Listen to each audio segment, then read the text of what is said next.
Ratchaprapa or Chiew Larn Dam of Thailand's Surat Thani province owns a breathtaking landscape of limestone karst hills shooting up above the emerald green water, which has gained it a reputation rivaling China's Guilin and Vietnam's Halong Bay. But being much smaller in scale and more difficult to travel to has kept it off the tourist radar.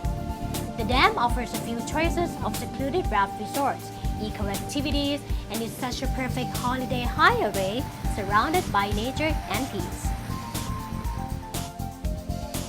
Now we are standing on the dam wall. If you come from Surat Thani, this should be your first stop because it has got the fantastic viewpoint. And now we are going to take a boat ride on the dam to see what it has got to offer and also to stay at Rai Raft House. So now, let our dam journey begin.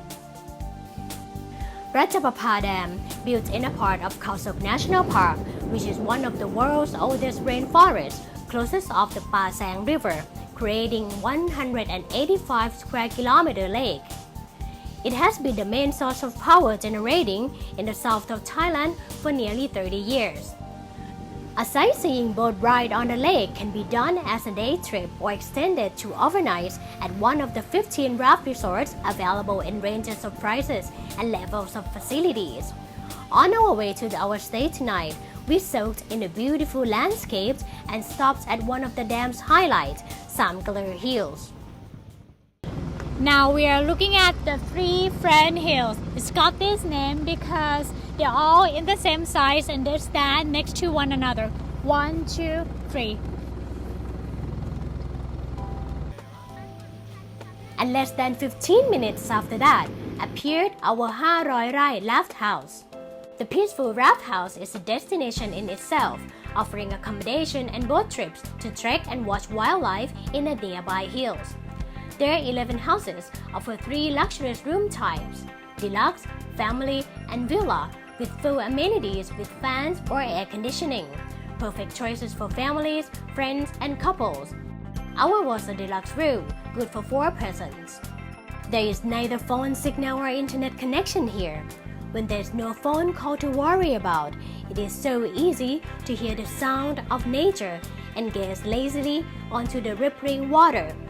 But for the more active ones, there are kayaks, or shaking the water's temperature as this man was doing.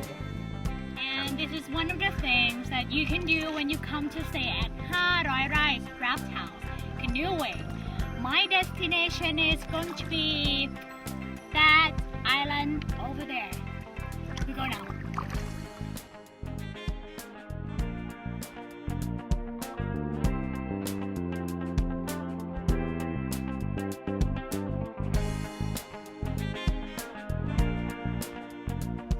And then it was time for dinner. The attentive staff always made sure we got the best memory and services out of our stay.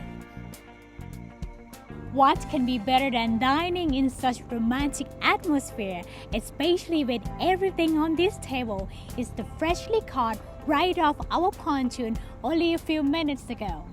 They're all fish, but they're cooked in a different way, and I am sure any of these choices cannot be wrong. The food tasted fabulous and the atmosphere only elevated it. What a great way to drift into the night. On the next day, we woke up to the misty morning.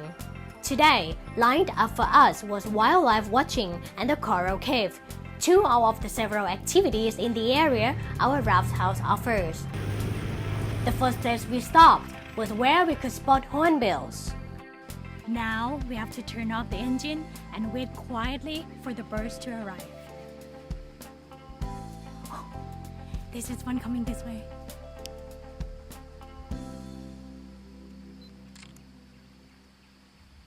That is the hornbill.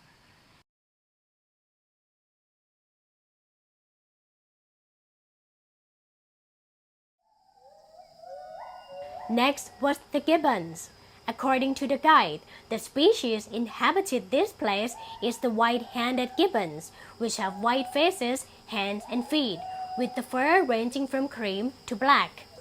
We didn't see one, but we could hear that there were plenty in the canopy. Can you hear that ทำไมมันถึงร้องกันนะ อันนี้คือมันออกมาอาบแดดค่ะแล้วเวลาเจอแสงจะเสียงดังหน่อย So she said that when they see the sunlight they sunbathe and they like it so they scream.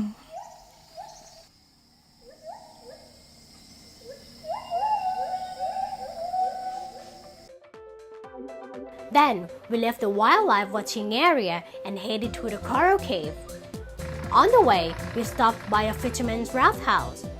The fish farm nurtures various kinds of species caught from the lake to be delivered to the nearby raft resorts and markets on the shore. The man said they only caught medium-sized fish, allowing the young ones to grow and the old ones to breed in nature. The trip to the cave was a little more adventurous.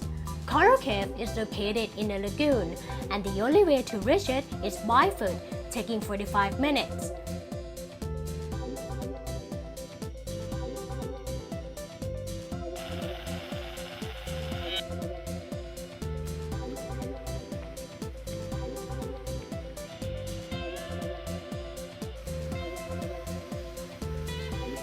Then by a bamboo raft.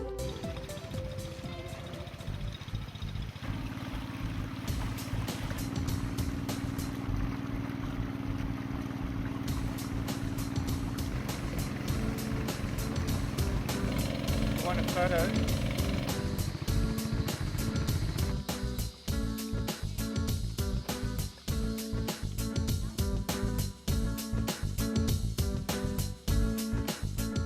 There are two things that give it the name Coral Cave. This cave, like other limestone karsts in the area, is the result of deposits of marine life established on a coral reef over 250 million years ago, leaving various types of fossils, such as of giant clams, which can be seen on the cave's wall today. Then, it is the shapes of the stalagmite and stalactite themselves that look like corals. The cave is not lit, and the guiding service from the raft driver is essential. Now we're in the first point of the cave. You got to use your imagination. There are many different shapes of the stone. This one, for example, is an elephant, and on my right is a broccoli. Passing one hall to another, we had a great time guessing what the stalagmites and stalactites looked like. We had an owl, the Leaning Tower of Pisa, a potter, women faces, elephant heads, among others. And there are even semi-transparent stalactites like this. One important thing to keep in mind when visiting a cave is not to touch the stalagmites and stalactites. The damage cannot be repaired. You can see that the water is dripping from above and it drips every 20 minutes. In 1 year, it grows only 3 millimeters. So we cannot touch it because as soon as we touch it, it stops growing. On the way out, our raft driver pointed us to the cave's heart. It looks just like one, doesn't it? Ratchaprapa Dam is an amazing place of unrivaled landscapes and a perfect holiday hideaway. It is 20 kilometers away from Surat Thani airport, which connects to Bangkok by Nok Air 5 flights a day.